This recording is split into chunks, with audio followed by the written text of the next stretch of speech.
C'est parti. Déjà, je vous remercie toutes et tous de vous être connectés en ce jeudi soir. Ce soir, on va voir comment sortir de la kiné à 17 euros sans dérive.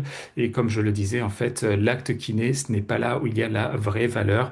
Donc, pour sortir de ce palier à 17 euros, il y a d'autres solutions que l'acte kiné conventionné. Et c'est ce qu'on va explorer ce soir.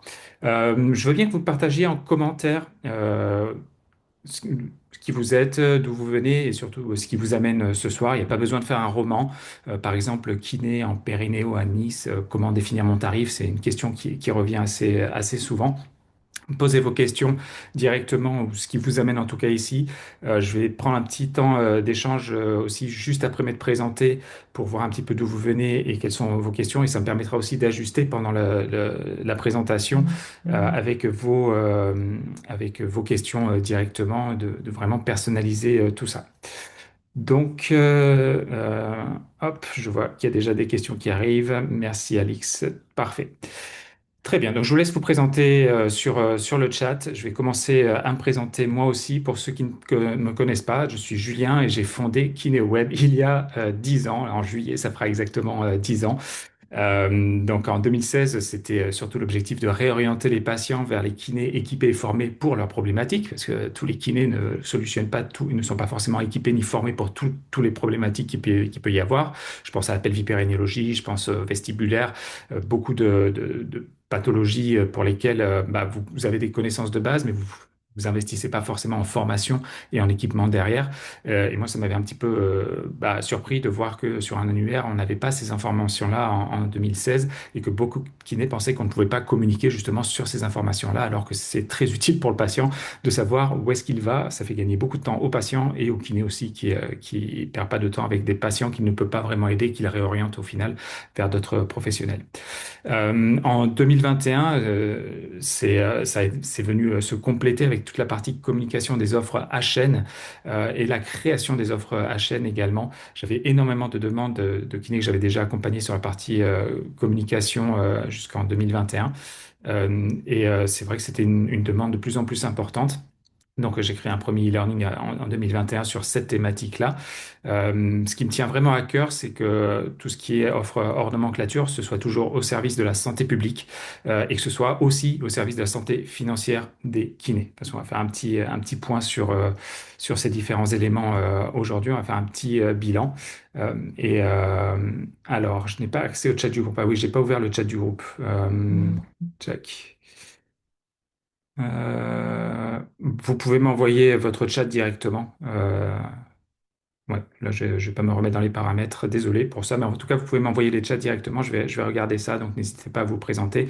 Merci Elodie, par exemple, qui naît à Cerveau, qui veut valoriser et au mieux les compétences et communiquer mieux sur ses pratiques. N'hésitez pas à continuer à poster d'où vous venez et ce que vous voulez mettre en place. J'essaierai d'y répondre au fur et à mesure. Donc le constat, ben, c'est pourquoi les bons kinés finissent vraiment épuisés aujourd'hui. C'est deux facteurs fondamentaux qui sont liés à la convention, au conventionnement, avec des revenus qui sont prédéfinis et un temps qui est prédéfini, hein. La convention prévoit environ 30 minutes par patient et des revenus bah, que vous connaissez avec la NGAP, la liste des actes de la nomenclature, avec des prix qui sont vraiment fixes et sur lesquels vous n'avez pas vraiment la main à part les revalorisation quand il y en a tous les 5 ans. Donc ça, c'est le premier plafond, le double plafond.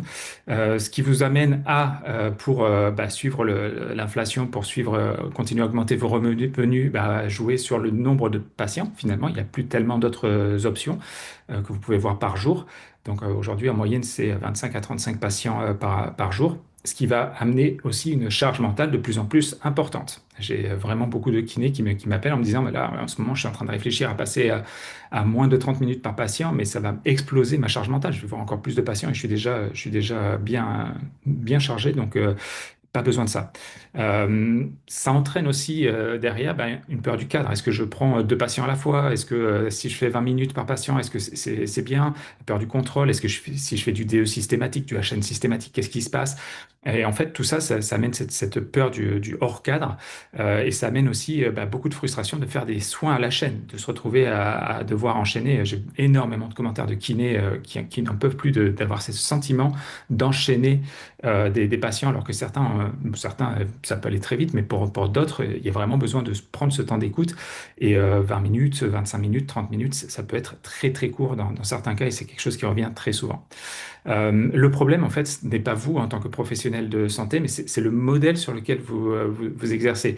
Et ce modèle, il n'est pas fixe. Il y a une partie qui est prévue par la convention, mais on va voir qu'il y a plein de façons de travailler son propre modèle, hein. Il y a plein de modèles différents, en fait, qui existent, tout en continuant à utiliser et à être au service de la santé publique accessible à tous avec des actes conventionnés. L'un n'empêche pas l'autre. L'idée, c'est vraiment de construire son modèle avec ses propres briques à soi. Hop. Ces différents aspects, ça amène le piège du volume. Il y a plusieurs pièges qu'on va aborder, trois en particulier. Le piège du volume, hein, on l'a vu, plus de patients pour compenser, ça entraîne plus de fatigue, plus d'épuisement physique et plus d'épuisement mental. Ça entraîne aussi, du côté patient, moins de qualité, moins de temps, moins d'impact avec les personnes. On va pas forcément approfondir certaines choses qui auraient besoin d'être approfondies. Et ça, c'est vraiment important de le signaler et d'en prendre conscience que l'impact, il est sur le professionnel de santé, il est aussi sur les patients derrière. Les revenus sont plafonnés, hein, c'est, comme je disais tout à l'heure, plus d'heures, mais pas plus de reste à vivre. Aujourd'hui, on va le voir aussi, mais augmenter ces heures, c'est juste pour pallier à l'inflation, en fait, hein. Il y a pas à prendre plus de patients, c'est principalement ça aujourd'hui qui est amené. Donc, plus de volume, ça ne crée ni plus de liberté pour le kinésithérapeute, ni plus de satisfaction pour le kiné, ni pour les patients, et ça ne crée pas non plus de valeur réelle derrière. Ça, c'est très important. Je veux bien que vous mettiez des petits pouces en l'air si vous êtes OK avec cette notion-là. N'hésitez pas à mettre en commentaire aussi, hein, ce que vous ressentez.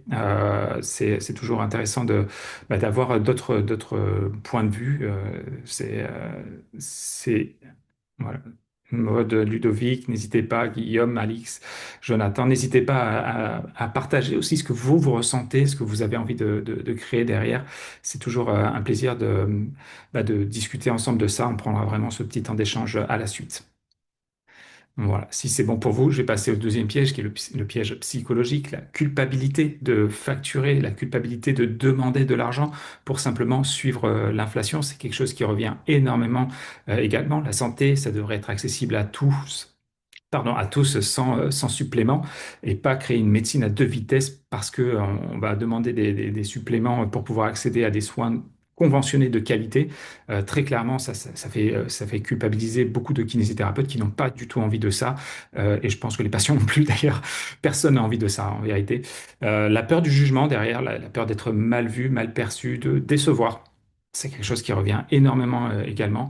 La confusion entre soins et commerce. On a la sensation de trahir ses valeurs quand on parle de HN, alors que quand c'est bien apporté, quand c'est bien euh, encadré, que c'est bien structuré, il y a plus cette notion de confusion et les valeurs de soignant et d'être au service de la santé publique restent très profondément ancrées et permettent d'aller plus loin que ce que prévoit la NGAP qui a son cadre et qui est limité, hein. Si on fait du drainage lymphatique, c'est parfois pris en charge par la sécurité sociale, parfois ça ne l'est pas. Ce sont les règles définies par la CPAM.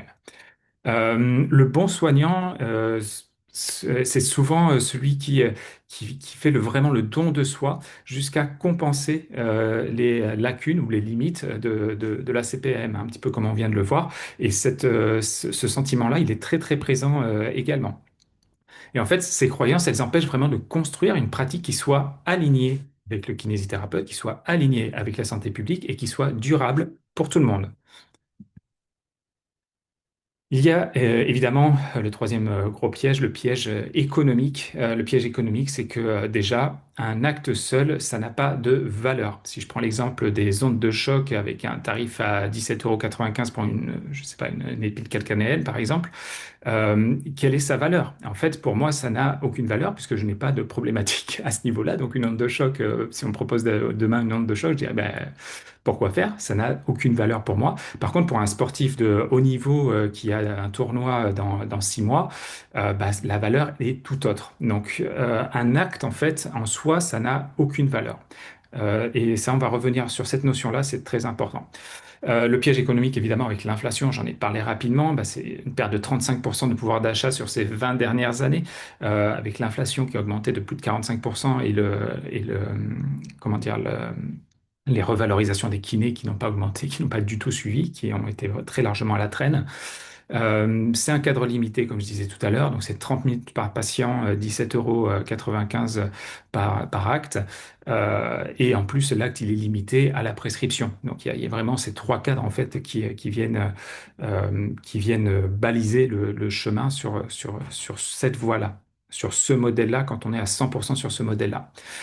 Donc il y a forcément un plafond naturel, hein. On ne peut pas travailler 25 heures par semaine, déjà plus de 16 heures pas 25 heures par jour, pardon, déjà plus de 16 heures par jour, c'est compliqué.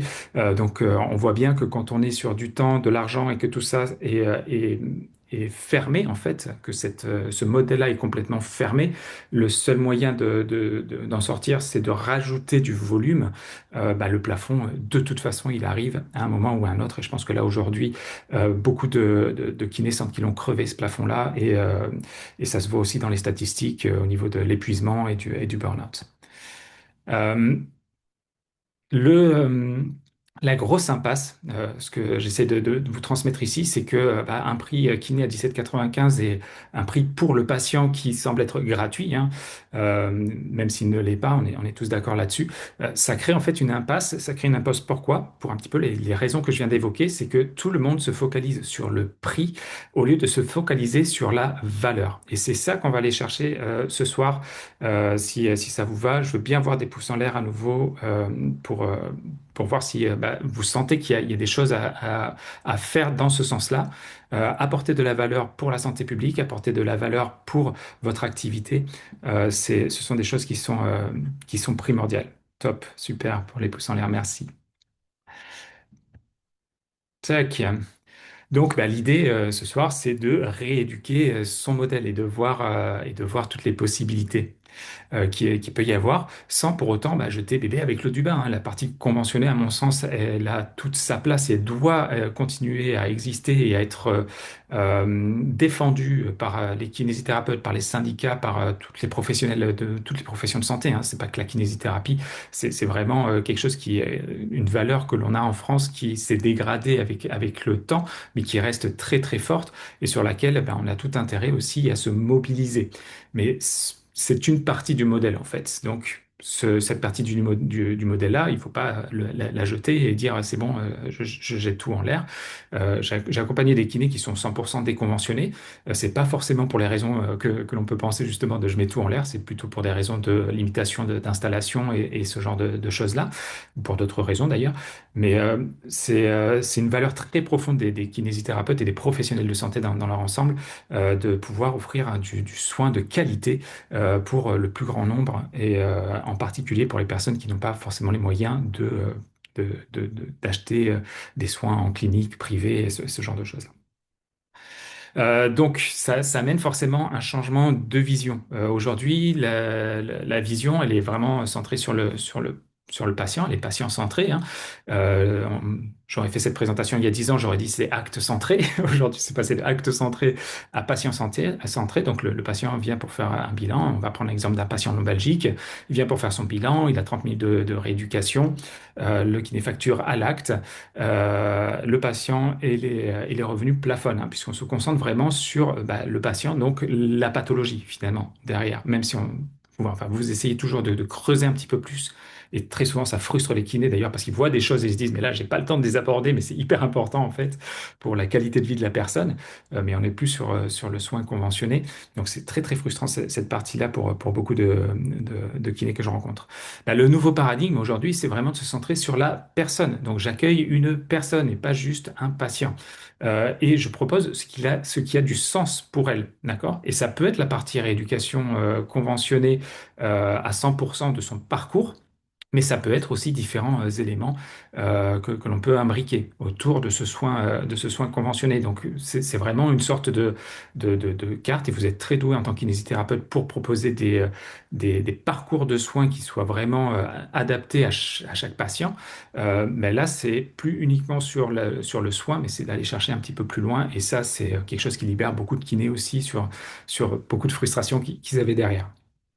Donc là, vous repassez à prendre la main sur vos revenus, puisque tout ce qui n'est pas sur la NGAP, bah, vous êtes libre de le facturer au tarif que vous souhaitez. Et ça vous permet aussi d'avoir la main sur votre organisation. C'est-à-dire que si vous voulez travailler un petit peu moins, parce que là, aujourd'hui, vous êtes à 50, 60, j'ai un kiné qui m'a dit qu'il était à 70 heures par semaine, parce qu'il est dans une situation un petit peu délicate en ce moment, donc c'est ponctuel, mais 70 heures par semaine, c'est juste énorme. Euh, Vous voulez baisser un petit peu votre temps de travail pour pouvoir passer, vous êtes jeune papa, jeune maman, passer du temps en famille, c'est important pour vous. Ben, vous avez cette flexibilité-là de dire, OK, c'est quelque chose que j'ai anticipé, que j'ai prévu, ça rentre dans mon modèle que j'ai construit et je peux reprendre la main sur cette organisation-là. Et la pratique devient avant tout durable pour tous, à la fois pour le kinésithérapeute, pour le cabinet, pour les investissements qu'il peut y avoir à faire au sein du cabinet, et pour le patient et pour le kiné. Donc voilà le changement de vision qui est en train de se faire, je pense, et que j'aime accompagner depuis quelques années. C'est quelque chose qui a de l'avenir. Encore une fois, la question, c'est pas de renier la convention et les avantages santé qu'il y a derrière qui sont importants pour maintenir un soin de qualité pour tous. Et cette partie-là, justement, de la complémentarité des actes conventionnés et hors convention, permet de continuer à investir, permet de continuer à proposer des soins de une demi-heure par personne, permet tout ça, en fait. Ça permet d'avoir un modèle qui est viable. Concrètement, même si ça implique peut-être de prendre un petit peu moins de patients et de plus être à 35 patients, mais d'en être à 30, à 25, ça dépend, j'ai des kinés qui sont à 20 heures, donc chacun a son rythme aussi et c'est important de le respecter. Mais l'idée, c'est ça. Il y a un manque de personnel soignant, ça on le sait. C'est d'autres priorités à prendre en compte. Maintenant, il y a ce modèle-là qui permet justement d'avoir des soins de qualité accessibles à tous, conventionnés, avec du matériel de qualité, avec des locaux de qualité, avec des professionnels de santé qui sont en forme, qui sont opérationnels. Tout ça, c'est incontournable en fait. Si vous êtes d'accord avec cette vision-là, n'hésitez pas à mettre des petits pouces en l'air à nouveau. La conclusion, c'est que le patient ne cherche pas une séance en fait. Hein. Il vient jamais pour dire il faut que je fasse ma séance de kiné. Ou alors s'il le dit, c'est qu'il a très mal compris pourquoi il est là. Il cherche surtout bah, derrière, plus profondément, à reprendre le sport sans avoir peur. J'ai beaucoup de kinés qui sont sur du LCA par exemple, et la peur de reprendre le sport, elle est assez importante à ce niveau-là. Comprendre enfin la douleur, d'arrêter de dépendre des séances à vie, d'être rassuré, d'être en confiance, de retrouver une vie normale, de retrouver du sommeil de qualité, d'avoir un plan clair et personnalisé. Cette liste, elle est loin d'être exhaustive. Il y a vraiment beaucoup de choses beaucoup plus profondes que recherchent les personnes quand ils viennent voir un kinésithérapeute, un professionnel de santé, ou quand ils vont voir un ostéopathe, ou quand ils vont voir d'autres professionnels, ils vont faire des drainages lymphatiques, Renata, chez l'esthéticienne. Donc, euh, donc voilà. Donc ils veulent des solutions et pas des rendez-vous. Euh, Votre valeur, c'est pas l'acte, je disais. Votre valeur, elle est ailleurs. Vous apportez bien plus que des techniques et du matos. Vous apportez vraiment votre expertise, votre capacité d'analyse, votre pédagogie, votre accompagnement, votre cadre, votre suivi, votre capacité à objectiver des progrès. Ça, c'est hyper important aussi. La capacité à montrer la progression pour les patients, pour les personnes. C'est quelque chose qui est une compétence très très forte en vous et vous n'avez pas de promesse de résultat, vous ne pouvez pas parler de promesse de résultat dans vos communications, mais par contre, vous avez un suivi des évolutions. Et c'est quelque chose qui est vraiment très, très fort à valoriser pour les personnes et très clairement, vous êtes des experts sur cette partie-là. Donc, voilà, c'est vraiment le travail, il se situe à ce niveau-là. Donc le modèle, finalement, l'idée, c'est vraiment de construire un modèle qui soit plus humain, plus libre, plus équilibré. Donc plus humain parce que vous pouvez vous permettre de reprendre 30 minutes, parfois 35 minutes parce que ça déborde, vous avez besoin, ou 40 minutes parce que voilà, vous avez besoin pour cette personne-là de la prendre plus longtemps et sans être stressé par le chrono derrière. Ça amène plus de qualité aussi. Si vous êtes reposé, vous êtes plus alerte sur certaines choses que si vous êtes épuisé et que c'est le 35e patient de la journée. Donc tout ça, c'est important de se rendre compte que bah, ça change beaucoup de choses. Ça vous rend plus libre aussi, moins d'épuisement, plus de clarté, plus de choix dans votre pratique, hein. C'est important en tant que professionnel libéral. La tendance est d'être vraiment, de travailler dans l'opérationnel de son cabinet, de prendre en charge surtout les patients et puis l'administratif dès qu'on peut. Enfin bref, c'est vraiment ça. Mais de pouvoir se libérer du temps, de dire, OK, aujourd'hui, je vais pouvoir travailler sur mon modèle et pouvoir proposer de nouvelles choses et pouvoir avoir ce temps de réflexion-là qui est important pour faire évoluer sa pratique, pour faire évoluer son cabinet, pour évoluer avec les patients aussi. Donc tout ça, ça le permet derrière de se libérer ce temps-là. Ça amène une pratique plus équilibrée, moins de dépendance au volume, plus de valeur et une meilleure rémunération. Alors sur ce modèle-là, j'ai pas du tout évoqué un mot. Au début, je l'avais mis, je l'ai retiré parce que c'est un mot qui fait parfois un petit peu peur. C'est celui de la rentabilité. Et j'en discutais justement hier avec une kiné avec qui j'ai changé sur WhatsApp. Elle me disait en fait, j'aime pas utiliser ce mot-là. Et je me suis dit, mais pourquoi est-ce qu'elle n'aime pas utiliser ce mot-là? Parce que selon comment on le voit, il n'a rien de négatif, ce mot finalement. Et c'est vrai que la perception qu'il y avait derrière le terme de rentabilité, c'était le profit personnel qu'on peut retirer des choses. Mais une rentabilité, c'est pas on va pas forcément chercher le profit personnel derrière. La rentabilité, on peut très bien le définir comme la capacité financière de soigner dans les meilleures conditions pour tous. Sans rentabilité, sans un bilan positif à la fin de l'année, bah, le cabinet, il met la clé sous la porte. Si le résultat est très bas, il ne pourra pas investir sur de nouveaux matériels. Donc, la rentabilité en tant que chiffre comptable, c'est très neutre. Et ce qu'on peut mettre derrière le terme de rentabilité, ça dépend vraiment de soi. Si on recherche le profit personnel, eh ben, c'est de la rentabilité pour du profit personnel. Si on recherche de mieux soigner, de mieux accueillir les patients au sein de son cabinet, la rentabilité, c'est la capacité financière à le faire. D'accord? Est-ce que ça vous parle, cette partie-là? C'est quelque chose que j'ai remarqué voilà, sur cet échange-là. N'hésitez pas à mettre un pouce en l'air, à partager hein, ce que vous en dites aussi. C'est pas fermé ici. J'expose mon point de vue. Et mon point de vue, il évolue avec le temps. Je suis comme vous. Il y a des choses que je pensais il y a 10 ans qui ont évolué depuis. Et c'est grâce à vos échanges, c'est grâce aux échanges avec les kinésithérapeutes et avec les syndicats et avec le CNO, avec les différents membres de différents CDO. Tout ça, ça permet de faire évoluer la pensée. Donc n'hésitez pas à partager ce que vous ressentez. En plus, bon, bah, pour le coup, c'est pas sur le groupe privé, mais vous pouvez le partager sur le groupe public, pardon, mais vous pouvez le partager en privé. Donc n'hésitez pas. Et puis je prendrai vraiment le temps de relire tout ça. Quelques chiffres. Alors ces chiffres-là, c'est pas pour mettre en valeur les résultats que j'obtiens. C'est vraiment pour vous dire que il va y avoir un levier derrière, que c'est un levier qui est intéressant. Et on vient de parler de la rentabilité, et ce levier-là, il sert précisément à ce genre de choses, à accueillir les personnes dans les meilleures conditions. D'accord. Aujourd'hui, c'est à peu près 37 euros de l'heure en conventionné, un petit peu plus peut-être avec le bilan et euh, les nouvelles augmentations de début d'année. On va être aux alentours de 38-39 euros peut-être en conventionné. C'est le tarif normal quand on prend une demi-heure par patient. Euh, ça fait 2 fois 18, 36 et plus les bilans de temps en temps qui viennent compléter un petit peu. De mon côté, en 2 ans, sur ces 2 dernières années, j'ai accompagné 96 kinés. Ils ont tous généré plus de 1000 euros par mois, quasiment tous. Après, il y en a qui veulent vraiment un atelier par semaine, donc 4 ateliers par mois, et qui ont leurs propres objectifs. Mais quasiment tous sont au-dessus de 1000 euros par mois. Euh, et ça fait, si on se base vraiment sur 1000 euros par mois, ça fait 1 152 000 euros chaque année qui sont facturés en HN. Ce chiffre-là, comme je disais, hein, ce n'est qu'un chiffre. À quoi il sert? Bah, il sert pour ces personnes-là à se prendre du temps en famille, à investir sur des formations, à investir sur du matériel, à se former de façon très poussée sur certains domaines qui les touchent, à acheter des locaux plutôt que de les louer pour pouvoir avoir plus de liberté sur l'organisation de leur cabinet. Donc tout ça, en fait, c'est un chiffre pour vous montrer la puissance, et là je ne parle que de 96 kinés, il y en a beaucoup plus qui mettent ça en place, c'est cette capacité à investir ensuite pour la santé et pour son bien-être aussi, qui est incontournable évidemment. Un kiné qui a un burn-out ne fonctionne pas. Ça ne fonctionne pas.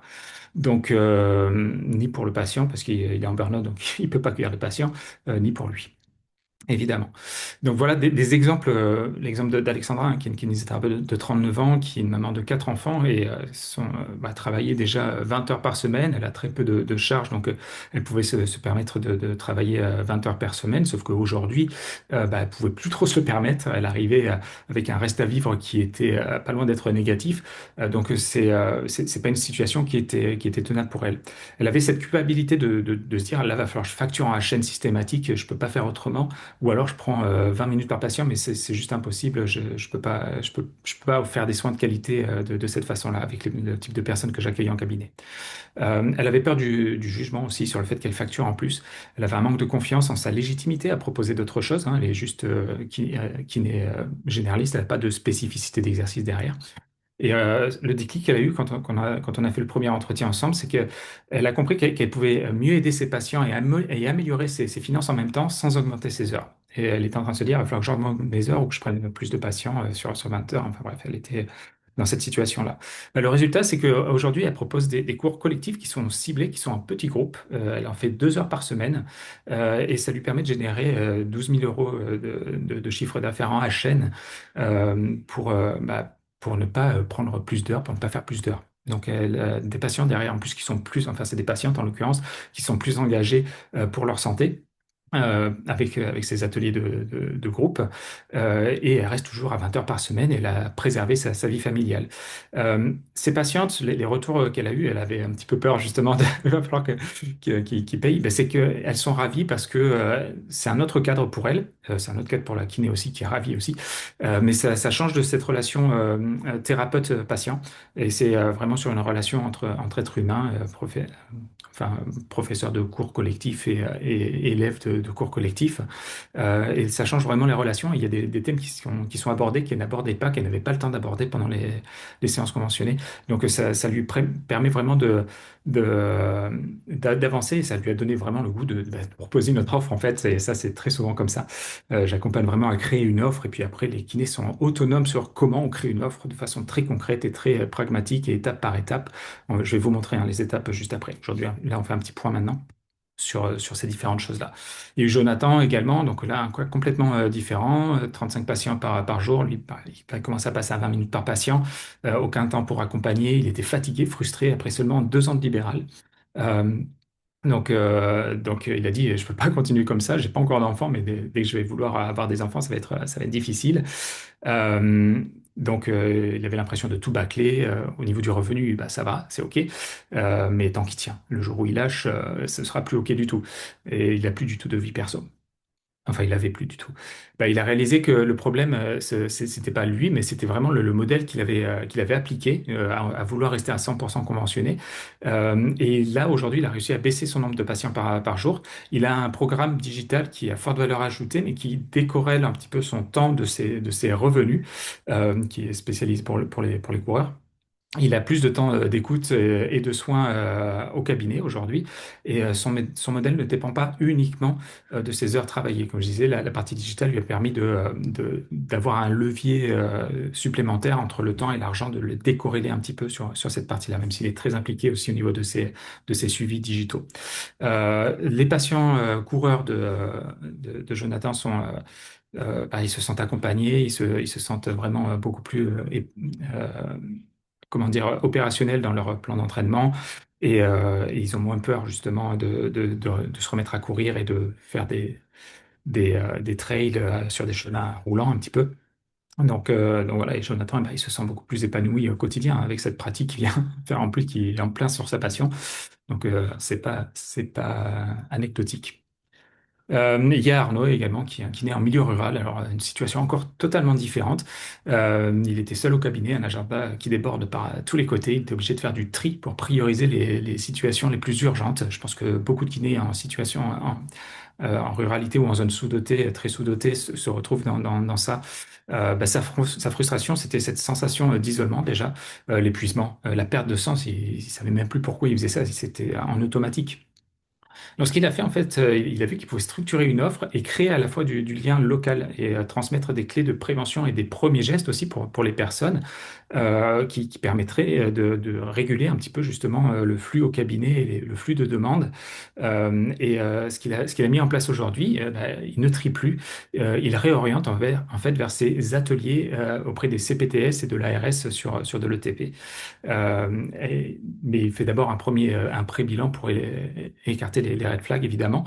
Et ça lui permet non plus de faire le tri, oui ou non, mais vraiment de réorienter les personnes en disant, OK, vous êtes dans cette situation-là, samedi, je fais un atelier, venez voir comment ça se passe, c'est vraiment fait pour vous. Euh, En plus, là, pour le coup, c'est des financements par les ARS et par les CPTS, donc c'est un levier qui, pour les personnes, euh, euh, enlève le frein financier et permet justement l'accès pour tous aussi. Donc, il y a plein d'autres leviers qui existent, hein. Il y a plein de solutions, il y a plein de modèles qui existent. C'est trois exemples que je voulais vous montrer sur ça. Sa prise en charge est plus rapide, il a moins de listes d'attente aujourd'hui. Il a une réduction de la chronicité aussi, qui est, enfin, c'est en cours d'analyse, donc on n'a pas encore les résultats, mais l'objectif, c'est très clairement ça. Son modèle s'appuie sur plusieurs leviers et engage les acteurs locaux. Le parcours multimodal vient enrichir le parcours pluridisciplinaire. Ce qu'il propose aujourd'hui et ce que vous proposez quand vous faites du HN, c'est vraiment plusieurs modalités d'accompagnement pour la santé des personnes qui soient prises en charge par la sécurité sociale ou pas, qui soient financées par des organismes ou pas. C'est vraiment d'utiliser tous les modèles qui peuvent exister. Euh, Ce qu'ils ont en commun, c'est pas, ils sont pas devenus commerçants, ils sont pas devenus marchands de tapis, ils n'ont pas augmenté leur volume, au contraire, ils ont plutôt eu tendance à le réduire. Ils sont restés alignés avec leurs valeurs. On a vraiment construit un modèle qui correspondait à ce que eux ils voulaient mettre en place, qui correspondait à leurs valeurs. Et ils ont repris le contrôle sur des choses où ils avaient complètement perdu le contrôle. Est-ce que ça vous parle, ce que je vous ai dit? Est-ce que vous êtes reconnu dans un de ces trois cas? Mettez-moi des petits pouces en l'air pour voir un petit peu ce que vous en pensez. Check, mode OK, top, top, top, top. Je prends un petit temps de respiration hein, parce que je parle beaucoup, ça fait une demi-heure qu'on est ensemble et on n'a pas encore abordé les quatre piliers justement sur lesquels ils se sont appuyés. Ça va venir, là c'est une présentation, c'est pour vous inspirer aussi un petit peu sur les différents modèles qui peuvent exister. Et je vais vous donner aussi les clés que eux ils ont mis en place en suivant. J'attends un petit peu les pouces en l'air et je reprends de l'air au passage. Voilà, donc ce n'est pas une question de talent, c'est une question de modèle, très clairement. Donc, quels sont ces quatre piliers pour construire son propre modèle? C'est assez basique, hein. La toute première chose, les fondations de tout, c'est de connaître les règles du jeu et donc les opportunités qui viennent avec ces règles du jeu. On va aborder trois règles du jeu principalement ce soir. La première, c'est la convention, donc avec la CPAM. Ce sont les règles du jeu de la CPAM. En tant qu'iné, vous avez un champ de compétences hein, qui est très très vaste, on va revenir dessus. La NGAP, donc le contrat avec la convention, le conventionnement que vous avez avec la CPAM, où des actes sont définis, les modalités finalement sont définies au sein de la NGAP. Vous utilisez vos compétences pour ces actes-là. D'accord? Les règles du jeu de la NGAP, bah, c'est que le tarif et le temps est défini et les actes que vous pouvez facturer à la CPAM sont prédéfinis, hein. Si vous faites un drainage lymphatique pour jambes lourdes et que vous le facturez à la CPAM et qu'elle s'en rend compte, vous allez avoir bah, une demande de remboursement, ce qui c'est pas dans son contrat. Voilà, ça sert pas à ça. En gros, c'est ça. Le sport santé, c'est pareil, hein, c'est pas la CPAM, on peut pas facturer des cours de 10 personnes de sport adaptés à la CPAM. C'est une pratique qu'on a vue cette année dans les journaux qui a été un petit peu mise au grand jour, hein, même si c'est une pratique qui existe particulièrement en milieu rural parce qu'ils sont un petit peu coincés avec tout ça, mais on vient de voir un modèle qui permet de sortir justement de ça. Les rattrapages font très très mal quand la CPM s'en rend compte. Euh, donc le champ de compétences sert à faire les actes accéder à la convention avec la CPAM et à faire les actes de la CPAM, de la NGAP. Ce qu'il y a autour de la NGAP et qui reste dans votre champ de compétences en tant que kinésithérapeute, il y a 11 compétences, ce sont les opportunités, hein. Chaque pixel de ce rond jaune, ce sont des opportunités de HN. Il y a autant de HN. J'ai pas créé deux offres identiques jusqu'à présent avec des kinésithérapeutes. Chacun a ses propres valeurs, ses propres orientations et ses propres idées de solutions. Donc le HN, c'est vraiment ce qui n'est pas sur la NGAP et qui est sur le champ de compétences du kiné. C'est très vaste, hein. Quand on parle d'éducation à la santé, il y a beaucoup de choses qui peuvent être abordées, beaucoup de thématiques. Donc, quand on parle de formation du grand public, quand on parle de formation d'autres professionnels, il y a tellement de sujets qui peuvent être abordés de façon tellement différente, qui est vraiment, quand je dis que chaque pixel est une opportunité sur ce rond jaune, la seule limite, c'est l'imagination au final, hein. Euh, donc, je vois, ok, Elodie, pas de souci. Euh, donc voilà. Ce qui est important, c'est de sortir de ce flou HN à la suite d'un acte NGAP. Qu'est-ce qui est NGAP? Qu'est-ce qui ne l'est pas? C'est très important de sortir de ce flou-là parce que tant que vous êtes dans le flou, en fait, il y a un risque derrière que le patient aille voir l'ordre si c'est sur du HN et que le HN vous dise, eh ben, va falloir rembourser le patient, que la CPM vienne vous voir en vous disant que vous avez facturé des actes qui ne sont pas sur la nomenclature à la caisse primaire d'assurance maladie, il va falloir rembourser. Donc, tant qu'il y a un flou, en fait, il y a un risque. Donc, c'est très important de sortir de ce flou-là et de bien définir où commence le HN, où s'arrête la NGAP. J'ai encore eu des discussions aujourd'hui même sur cette partie-là et c'est quelque chose qui reste très très flou pour beaucoup de kinésithérapeutes. Je fais des bilans du kiné épanoui, on reviendra dessus, mais ça permet entre autres d'éclaircir cette partie-là. La deuxième règle du jeu, c'est celui de la déontologie, donc c'est les règles du jeu du CNO. La déontologie est là que l'on soit conventionné, kiné conventionné ou qu'on soit kiné déconventionné ou sur ces actes hors nomenclature. Les mêmes règles s'appliquent, hein. C'est vraiment sur le titre de kinésithérapeute que la déontologie s'applique. Donc on ne peut pas faire de publicité payante quand on est déconventionné, hein. On reste kinésithérapeute et on reste soumis à la déontologie. Le terme de publicité a été rayé des textes en 2020. Il est par contre très encadré. Ce sont les actions commerciales qui sont interdites. La publicité est, d'apprendre vraiment au terme, de rendre public des informations. Ça, c'est tout à fait autorisé et il n'y a pas de limite là-dessus. C'est très très clair aujourd'hui sur les textes du CNO. Ils disent même que c'est important d'informer par tout moyen. Ça fait partie du métier de kinésithérapeute, d'informer par tout moyen sur les problématiques de santé. Donc autant dire qu'en termes de communication, vous avez un boulevard qui est juste énorme tant qu'on reste sur une communication informationnelle et non commerciale. Les troisièmes règles du jeu, il y a des kinésithérapeutes que j'accompagne qui ont souhaité différencier la partie kinésithérapie de l'autre activité à côté, qui est une activité commerciale ou non d'ailleurs, qui peut être une autre activité libérale à côté. Mais j'en ai quelques-uns qui sont sur une activité commerciale et là, les règles du jeu, ce sont les règles du jeu du commerce. Mais attention, comme vous êtes aussi kinésithérapeute, il y a des principes déontologiques qui continuent de s'appliquer même en dehors de votre activité de kinésithérapeute, c'est-à-dire le respect de la profession, ne pas divulguer des informations de santé sensibles. Tout ça, c'est très important. Euh, donc, même sur l'activité commerciale, il y a quand même des règles de déontologie à respecter. Elles sont vraiment restreintes par rapport à la déontologie complète, mais c'est important de le savoir. De bien séparer la communication, c'est incontournable quand on a une activité autre que celle de kinésithérapeute, une activité commerciale. L'activité commerciale a son propre réseau de communication différencié de celui de la partie kinésithérapie.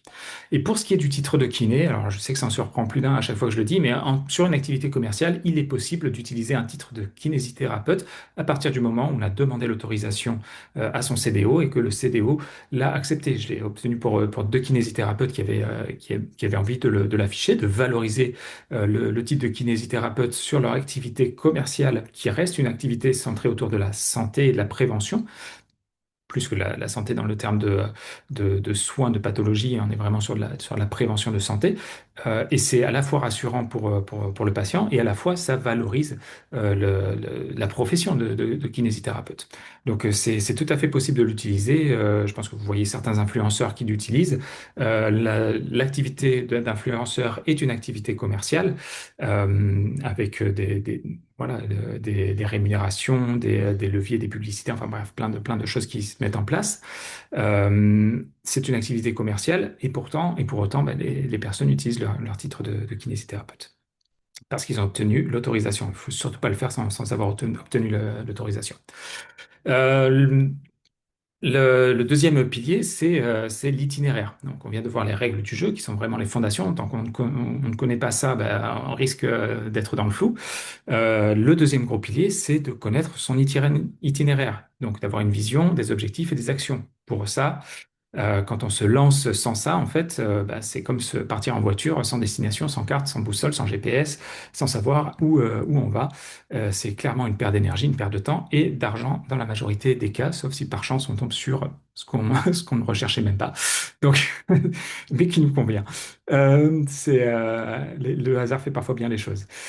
La vision, c'est vraiment la destination, ce vers quoi vous voulez tendre. Donc, je l'ai mis vraiment à l'horizon. C'est quelque chose qui évolue relativement peu avec le temps, qui s'ajuste évidemment quand on commence à avoir des enfants, la vision évolue légèrement.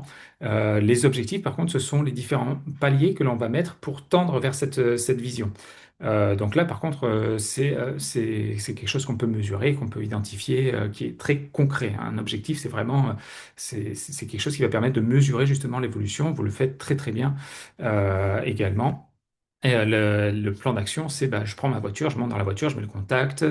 Pour atteindre mon objectif 1, je dois tourner à droite. Pour atteindre mon objectif 2, je dois tourner à gauche. Ce sont les actions que l'on met en place. Et ça, effectivement, bah, c'est ce que vous faites au sein de votre BDK. J'allais le dire avant de l'afficher. C'est typiquement comme ça que vous construisez un BDK avec le patient. Ben, comment est-ce que vous voyez avec cette pathologie dans 5 ans? Qu'est-ce que vous souhaitez mettre en place? Quels sont vos objectifs de rééducation quand on est vraiment sur la rééducation? Le BDK, c'est vraiment centré sur la rééducation quand même. Très fonctionnel hein, d'ailleurs. Donc voilà, vous le faites déjà, c'est simplement bah, de le faire pour son activité, ça fonctionne très très bien. Aujourd'hui, je remarque, j'ai encore eu une kiné aujourd'hui qui est dans ce cas. Beaucoup de kinés se lancent bah, sans ce cadre, justement. Ils ont investi derrière et le résultat, bah, c'est qu'ils ont perdu de l'énergie, du temps et de l'argent. Ils ont acheté des machines qui coûtent très très cher. La marque leur a dit, bah, vous pouvez facturer du HN, il n'y a pas de souci. Sauf qu'on ne peut pas facturer du HN sur une machine, hein. Il faut vraiment construire une offre à côté de ça. On ne peut pas facturer du HN sur du matériel, ni sur des techniques d'ailleurs. Vous êtes libre d'utiliser les techniques et matériels que vous souhaitez pour les soins conventionnés. C'est écrit noir sur blanc. Donc, bah, ils n'ont pas réussi à amortir cet investissement-là qui leur coûte aujourd'hui énormément et qui parce qu'ils n'avaient pas cette vision-là, justement. Et ils se demandent bah, comment je vais faire aujourd'hui. Quand je les ai eus au téléphone, on a repris à la base. Et ça, on le fait au travers du bilan du kiné épanoui, hein. C'est un appel de 30 minutes ensemble où on fait vraiment le point sur votre activité. C'est un appel qui est gratuit, c'est en visio, c'est avec moi directement. Vous avez un récap de ce qu'on a dit aujourd'hui avec un plan, ce qu'on a dit pendant l'appel, pardon, avec un plan d'action derrière. On fait l'état des lieux, on voit ensemble vos objectifs et le plan d'action qui correspond derrière.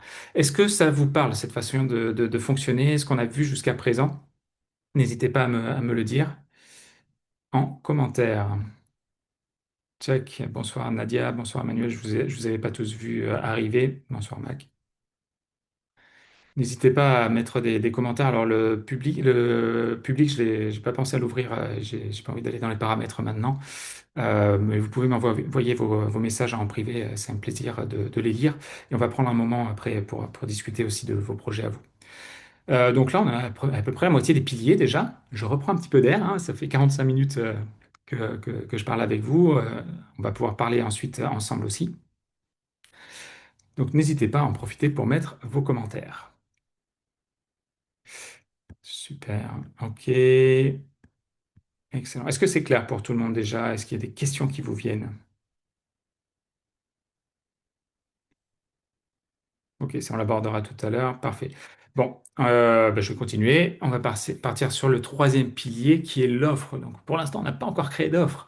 Vous voyez que les deux premiers piliers, on s'intéresse d'abord à soi sur le premier pilier. Ensuite, on va pouvoir passer à autre chose. Enfin, sur les deux premiers piliers, c'est les règles du jeu d'abord.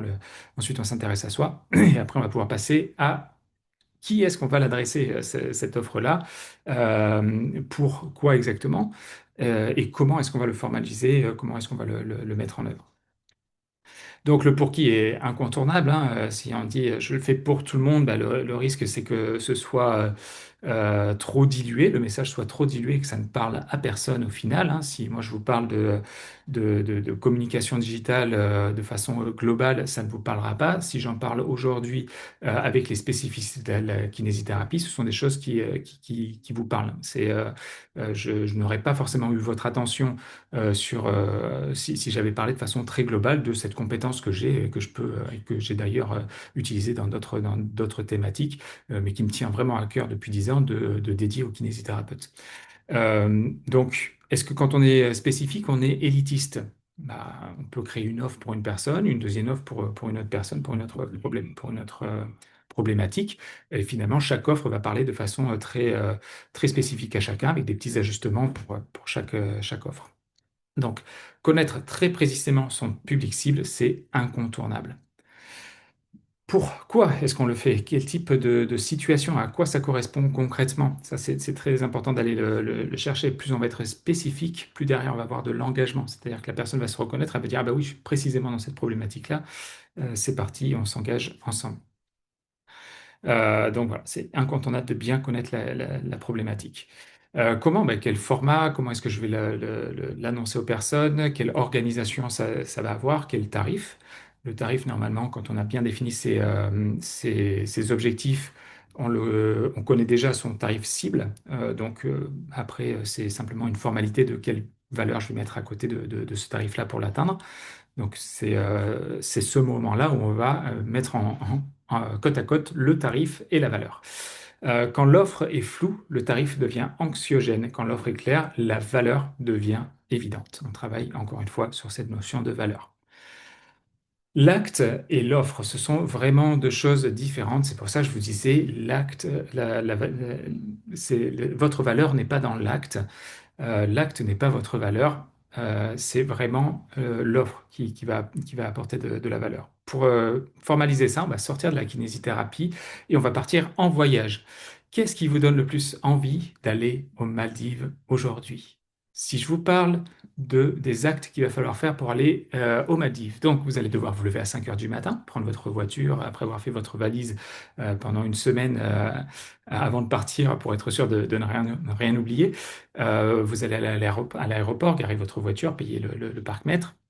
Euh, et vous allez commencer à faire la queue pour prendre votre billet. Vous allez attendre des heures avant que l'avion arrive, de pouvoir embarquer. Les Maldives, c'est quand même énormément d'heures de vol, donc vous allez passer des heures et des heures assis à regarder un petit écran devant vous et à manger de la nourriture d'avion. Euh, voilà, ça, c'est une série d'actes en fait. Et je ne sais pas si vous avez remarqué, mais dans les agences de voyage, on ne voit jamais ça. On ne voit jamais l'acte en soi. On voit toujours la destination. D'accord? Les agences de voyage ne vous disent pas vous allez passer 12 heures de vol. Quand vous dites à un patient vous allez faire 15 reps et vous allez faire ça pendant 3 semaines. Je pense que la personne, si elle n'a pas une vision claire de de pourquoi elle fait ça, elle le fera pas, très clairement. Elle s'engagera pas. Donc c'est ce qui se passe quand on présente une offre et qu'on sort de l'acte, justement, c'est où est-ce que vous voulez aller. C'est pour ça que c'est très important de connaître le public cible et comment est-ce que vous allez quel bénéfice vous allez sortir de cette situation-là. Donc on va se centrer sur, pour le voyage, sur le palmier, sur les cocotiers, sur l'autorquois, sur le farniente, sur les plongées, les randonnées, voilà, sur ce genre d'expérience de vie, plutôt que sur tout ce qu'on a vu avant, sur la partie acte et la partie plus technique. Et je vois beaucoup trop de personnes qui parlent de technique avant de parler de bénéfices pour les personnes. Donc, en gros, en tant qu'kiné, ne propose pas des cours de pilates postpartum. Déjà, c'est très médical comme terme. Le pilates, ça a une connotation pour certaines personnes qui va être super parce que c'est à la mode en ce moment. Mais pour d'autres personnes, c'est bah ouais, mais je suis pas fit, je vais pas faire du pilates, c'est pas fait pour moi. T'as vu comment je suis aujourd'hui. En fait, ça amène un bagage mental qui va pas forcément être bien perçu par les personnes dans lequel elles ne vont pas se reconnaître.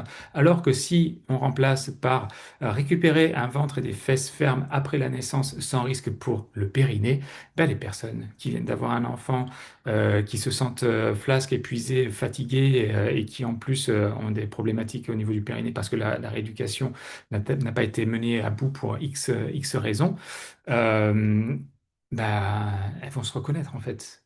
Et c'est plus du tout la même chose que de parler de cours de pilates postpartum. Est-ce que c'est des choses qui vous parlent, ce que je suis d'annoncer? Est-ce que ça fait sens pour vous? Voilà, si ça fait sens pour vous, vous pouvez commenter Maldives. On va partir en Maldives un petit peu ce soir. Top, excellent, excellent. Parfait. Bon, bah, je vois que ça vous parle. Génial, la com, c'est le dernier pilier, c'est jamais le premier. On commence jamais par la communication. Le cabinet, les prescripteurs, la partie digitale. On va voir les 3 cercles d'influence. La communication, ce n'est jamais le point de départ, c'est vraiment la conséquence d'une structure claire qu'on vient d'aborder aujourd'hui, les différentes étapes que l'on a abordées aujourd'hui.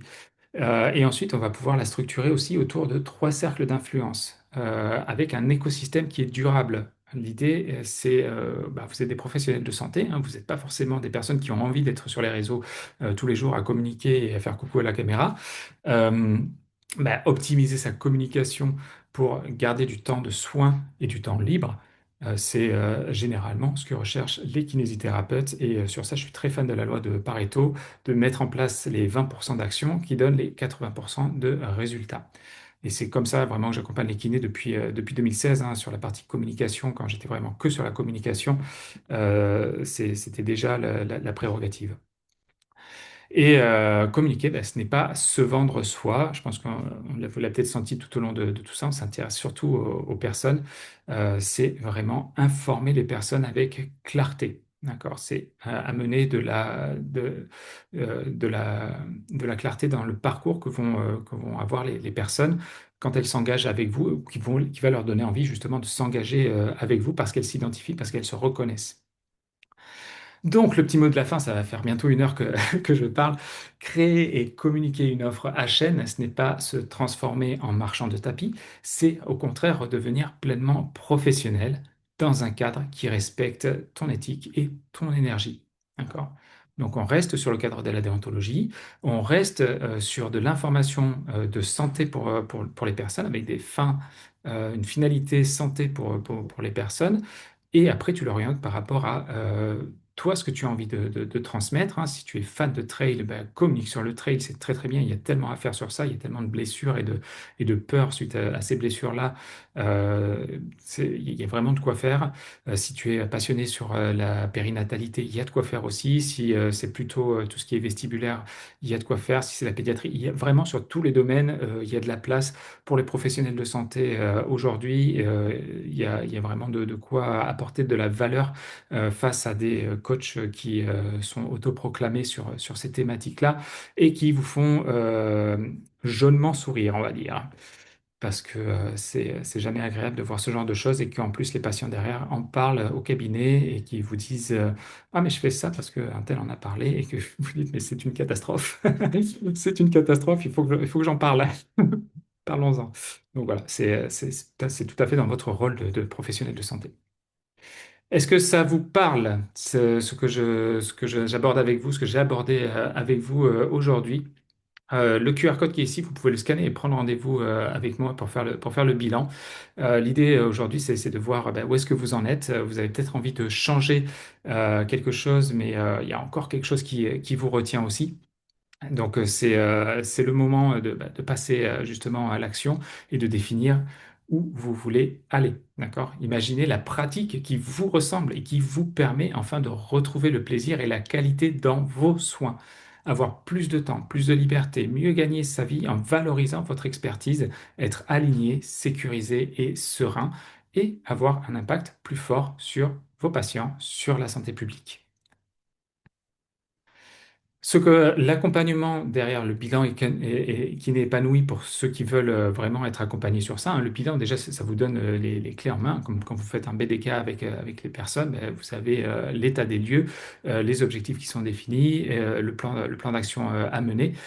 Pour les personnes qui sont intéressées par la suite par être accompagnées sur ce chemin-là, parce qu'ils ne se sentent pas suffisamment à l'aise, il y a beaucoup de choses à travailler. Hein. Là, je viens de faire en une demi-heure un résumé extrême de 16 heures, plus de 16 heures d'ailleurs, 20 heures de vidéos au début il y avait 16 heures, mais j'ai enrichi depuis, plus de 20 heures de vidéos sur le challenge qui n'est épanoui sur la partie vidéo, 6 heures de coaching derrière en individuel, des échanges par WhatsApp en privé et des échanges aussi sur le groupe WhatsApp.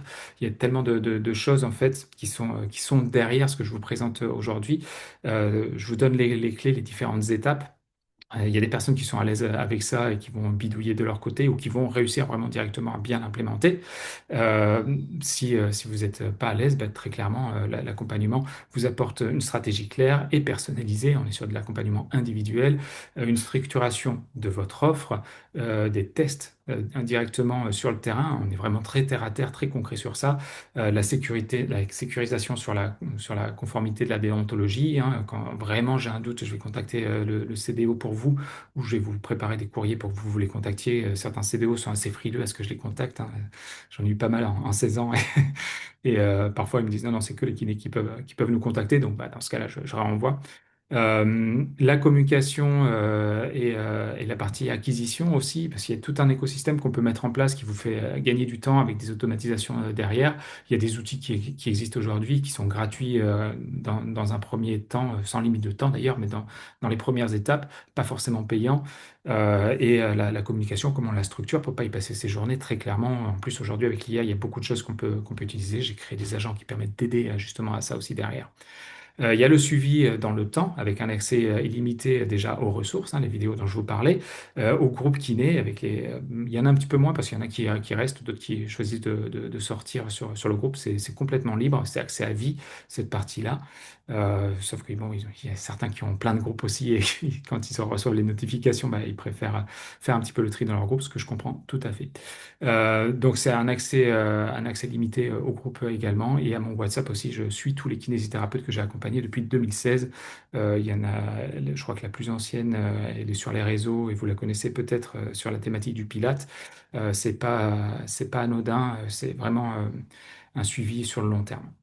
C'est un accompagnement humain et premium. Ce programme, par contre, n'est pas pour vous. Si vous recherchez une solution miracle sans effort, hein, on l'a vu, il y a un travail et des étapes à passer. Je soulage énormément toute la partie réflexion. Je challenge aussi un petit peu. C'est normal, ça s'appelle le challenge du kiné épanoui. Ça fait partie des différents points. qui sont importants. Si vous voulez juste faire de plus d'argent, en fait, et que vous n'avez pas forcément envie de changer de modèle, bah pour ça, faites du HN systématique et vous verrez ce qui se passe. C'est pas du tout mon dada. Moi, je veux que le HN, ça sert vraiment à ce pourquoi c'est prévu et que ça serve derrière la santé publique en même temps que votre santé financière. Et je pense que 99% des kinés sont dans cette démarche-là. Donc, c'est très bien. Et je pense que pour les professionnels de santé dans leur ensemble, c'est pareil. Et vous n'êtes pas prêt à passer à l'action, hein, je vous soulage sur plein de choses. Je vous aide vraiment, je construis avec vous des choses pour vous aider à passer à l'étape suivante sans y passer des heures. Vous avez déjà suffisamment d'heures au cabinet en général. Mais par contre, ça demande quand même au minimum de voir des vidéos qui sont très précises pour préparer les coachings, sur lesquels je vous oriente si vous n'avez pas le temps de regarder les autres. Et ces heures de coaching qui sont incontournables pour pouvoir vraiment avancer, tester en direct sur le terrain et pouvoir avoir des retours réels et pouvoir construire de façon très structurée. Voilà pour cette partie-là. Donc, si en m'écoutant aujourd'hui, ben, vous êtes reconnu, la prochaine étape, ben, c'est pas de faire plus, hein, c'est vraiment de clarifier. Vous avez le petit QR code ici si vous voulez scanner et prendre rendez-vous. Et on va prendre maintenant un petit instant ensemble pour répondre à vos questions. J'espère que ça a été enrichissant pour vous. Envoyez-moi des pouces en l'air déjà pour me dire voilà, que ça vous a plu, ça vous parle, et posez vos questions, toutes les questions que vous avez notées au fur et à mesure. N'hésitez pas à les poser dans le chat. Hop, alors c'est pas sur le chat public, hein, je l'ai pas mis sur le chat public, j'ai pas fait les paramètres pour. Avant de commencer, c'est sur le privé, donc vous pouvez envoyer un message en privé. Sinon, vous pouvez le faire sur mon WhatsApp, vous avez dû recevoir un WhatsApp aussi avant. Et je regarde juste vite fait. Ok. Alors, j'ai une première question ici. Sur le matériel, oui, non. Bah, comme je disais, le matériel, en fait, on peut pas le valoriser en tant que offre enfin, on peut pas le valoriser sur du HN, simplement parce qu'on l'utilise lors d'une séance, hein, les ondes de choc. On peut pas le valoriser en disant euh, que c'est parce que j'utilise tel matériel ou telle technique. Il faut vraiment construire ce genre d'offre qui va aller derrière. Euh, je sais pas, sur des tendinopathies, par exemple, à répétition, d'amener les personnes à dire, bah, si vous avez ça, c'est qu'il y a une autre problématique derrière, peut-être au niveau de votre entraînement, de la charge d'entraînement. Si vous voulez, je vous fais un programme qui soit adapté euh, aux, aux tendinopathies à répétition que vous avez eues. On peut travailler ça ensemble. Donc on crée vraiment quelque chose qui va venir compléter la NGAP, et qui va permettre d'éviter les récidives, hein, très souvent. C'est très souvent sur ce domaine-là qu'on se positionne, qui va permettre aux personnes aussi de progresser sur leur pratique quand on est sur la thématique du sport. Donc voilà, j'espère que ça répond à la question. Ok, j'ai une autre question qui vient d'arriver. Mode. J'aimerais des exemples d'actes HN. Mode, pardon, si tu veux bien me dire ta thématique, je pourrais te donner des exemples, mais il y a tellement de possibilités que je veux bien que tu me cibles un petit peu ce que toi tu aimes faire, comme ça en plus on fait un truc sur ta thématique à toi. Pour t'orienter, la question que je pourrais te poser, c'est, ben voilà, tu as répondu avant que je te pose la question. Lombalgie chronique, donc c'est une thématique très courante. De toute façon, la lombalgie, je pense que c'est quelque chose qui revient déjà très souvent au cabinet. Euh, sur la partie chronique, justement, c'est d'amener les personnes à prendre conscience que la rééducation, c'est une solution, on va dire, ponctuelle à la douleur qui peut avoir sur la partie lombalgique, mais qu'il y a des solutions qui vont leur permettre déjà de se prendre en charge rapidement eux-mêmes. Dès qu'ils commencent à avoir les premiers symptômes, et aussi de pouvoir les amener à avoir une hygiène de vie derrière, sur laquelle tu peux les accompagner, vraiment l'adapter à leur situation à eux, à leur goût assez spécifique, pour les voilà, pour leur permettre justement d'espacer les séances avec toi, de libérer de la place aussi pour les situations d'urgence aussi de ton côté. Et ça, sur la lombalgie chronique, j'ai des exemples d'actes à chaîne, qui soit en présentiel ou qui soit en digital, mais très clairement, tout ce qui va être autour du mouvement, tout ce qui va être les cours de groupe, alors je ne sais pas si tu as de la place pour ça, c'est quelque chose qui fonctionne très très bien et qui est en chaîne, hein. Tu peux prendre trois lombalgiques en conventionné sur une séance d'une heure, mais tu peux aussi partir sur d'autres thématiques un petit peu plus de prévention et un petit peu plus régulières euh, sur, euh, sur des ateliers gymniques. Alors, je ne veux pas dire de méthode, hein, parce que vous pouvez vraiment, à partir de votre formation initiale, avoir vos propres mouvements que vous créez autour de certaines pathologies qui vont être adaptés en plus. Est-ce que c'est des hommes plutôt âgés, des femmes? Qu'est-ce que vous ciblez, hein? Encore une fois, la patiente, elle est importante. J'ai des personnes qui, sur la lombalgie chronique, ont créé une application qui permet déjà de s'auto-diagnostiquer, enfin en tout cas d'éloigner, d'écarter les red flags déjà sur tout ça, et qui permet aux patients, quand il y a beaucoup de listes d'attente, justement de commencer à mettre en place les premiers gestes de leur côté sur la lombalgie. Euh, donc voilà, et qui les soulage à eux et qui permet aussi de laisser de la place à d'autres personnes. Et finalement, ils se rendent compte qu'ils arrivent à se prendre en charge sur ça. Et si ça va pas mieux, de toute façon, il y a un rendez-vous conventionné qui est calé. Ils viennent pour le rendez-vous conventionné. Mais très souvent, en fait, ce rendez-vous se libère avec cette personne-là.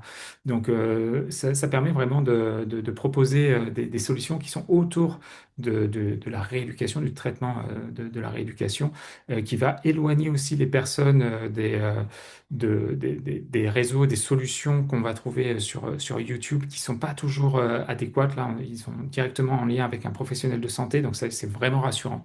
Donc, je ne sais pas si ça a répondu à ta question, Maud. Dis-moi si c'est OK pour toi.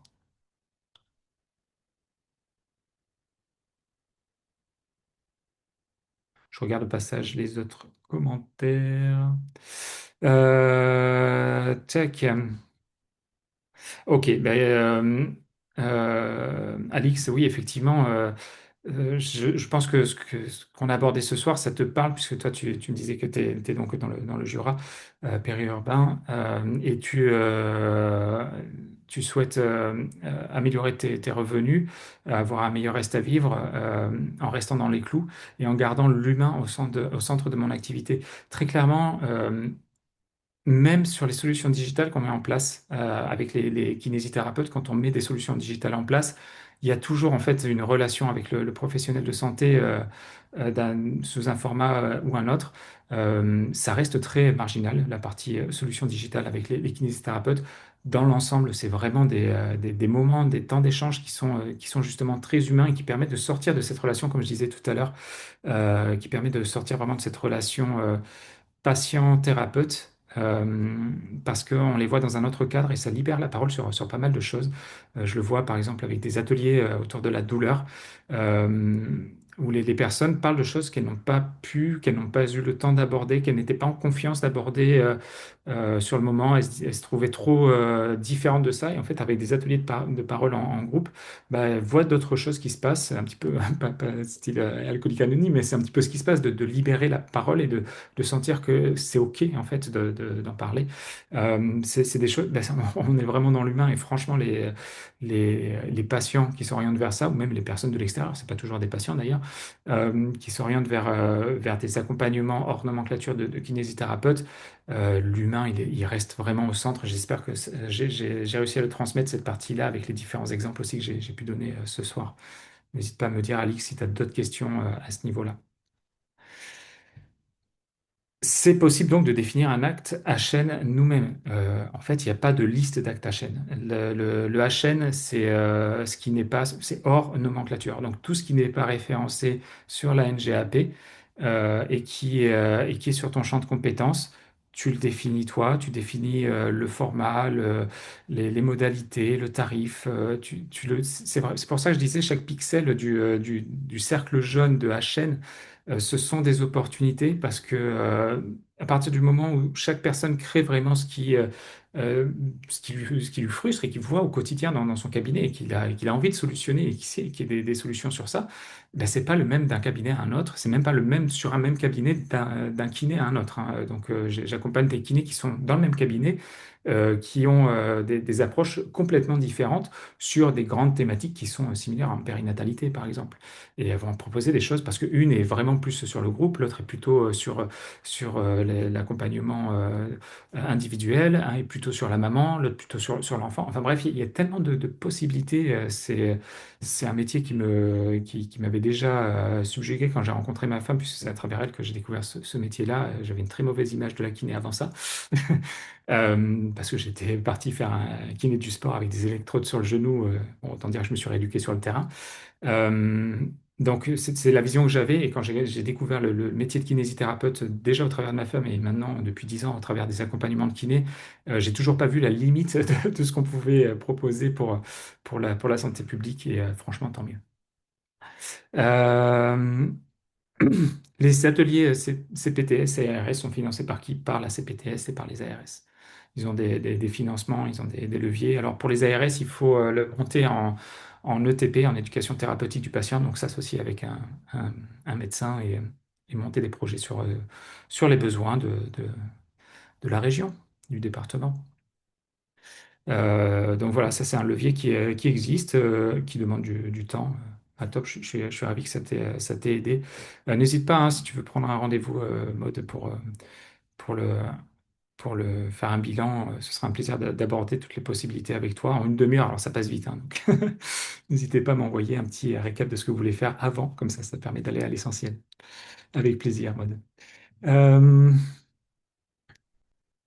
Ok, le discours colle bien au constat que tu as fait aussi, tant mieux. Écoute, vraiment ravi d'avoir apporté des clés.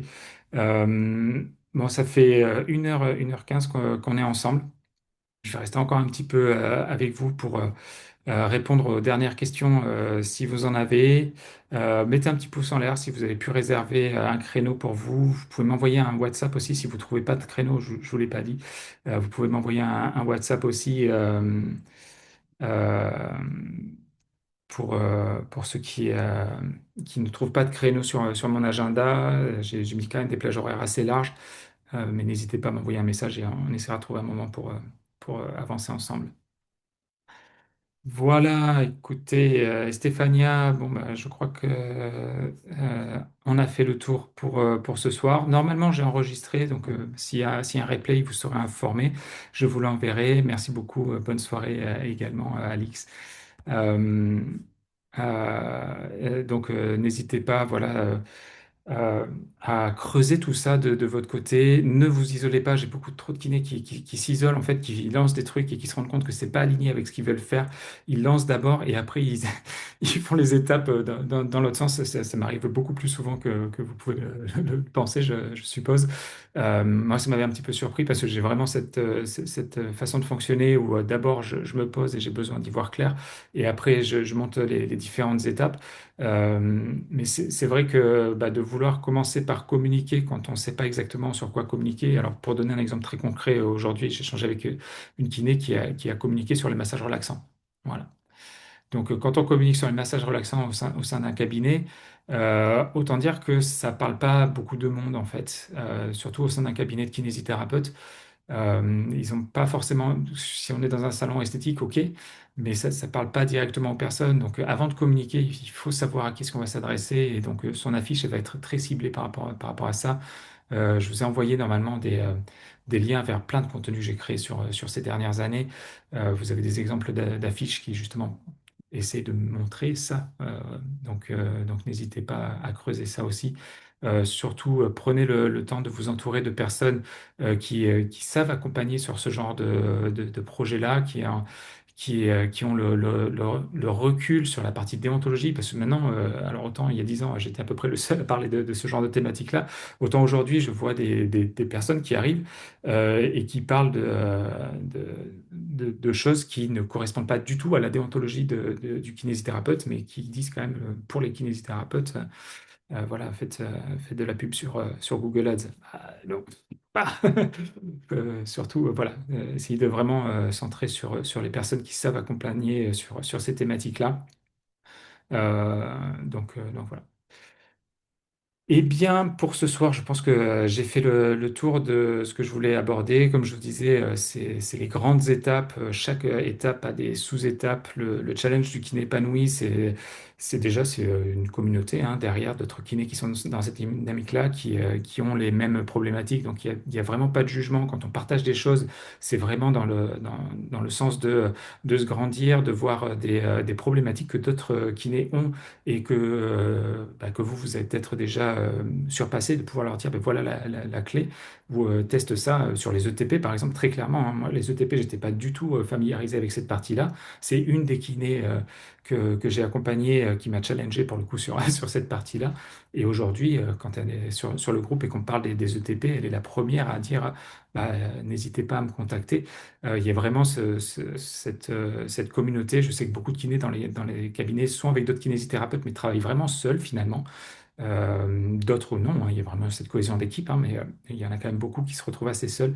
N'hésitez pas à vous entourer de personnes et d'opportunités comme ce soir pour avancer. Voilà, ben, j'espère que ça vous a plu. Je vous souhaite une excellente soirée.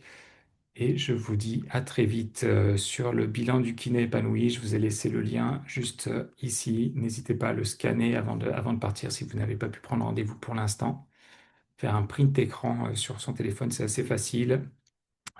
Sinon, c'est kinéoweb.fr/coaching. Voilà, j'ai fait simple. Je vous souhaite à tous et toutes une très bonne soirée et à très bientôt.